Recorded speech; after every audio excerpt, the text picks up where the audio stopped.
তো hello guys, আজকে আমি মাকে বানিয়ে দিচ্ছিলাম আলুর বড়া। তারপরে আমি খুলতে পারছিলাম না, তখন মাকে দিয়ে একটু খুলালাম। এমনিতে মাকে আমি শরীর খারাপ যখন ছিল মায়ের, তখন আমি আলু পরোটাও বানিয়ে খাইয়েছি।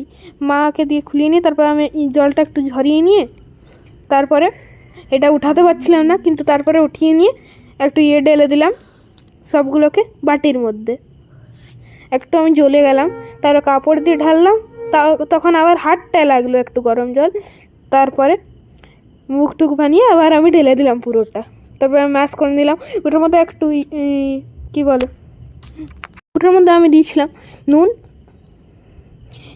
কাঁচা লঙ্কার গুঁড়ো। এইখানে আমি খাচ্ছিলাম আর ডান্স করছিলাম। মা ভাজেনি, মা একটু আধটু ভেজে দিয়েছিলো। ওইখানে সাইডে চা বসিয়েছিল, আমিও অনেকগুলো ভেজেইছি। তারপরে কিছুক্ষণ আমি আরামসে ওয়েদারের মধ্যে, ভালো ওয়েদারের মধ্যে বসে নিয়েছিলাম, খাচ্ছিলাম পকোড়া। তারপরেই মা একটু সামনে আসতে গেলাম, মা অনেকগুলো খেয়ে নিয়েছিল, আমি হাঁটিয়ে দিলাম তখনই। তারপরে একদম ভালো ওয়েদারে খাচ্ছিলাম, আমি এইদিকে ওইদিকে হাত ফেলছিলাম, জানি না কেন। তারপরে ওইদিকে আমার বন্ধু চলছিল আরামসে। তবে এইদিকে সব ঠিক আছে। এইখানে ডগিস বয়ের সাথে আমাদের শেষ হচ্ছে এই ব্লগ।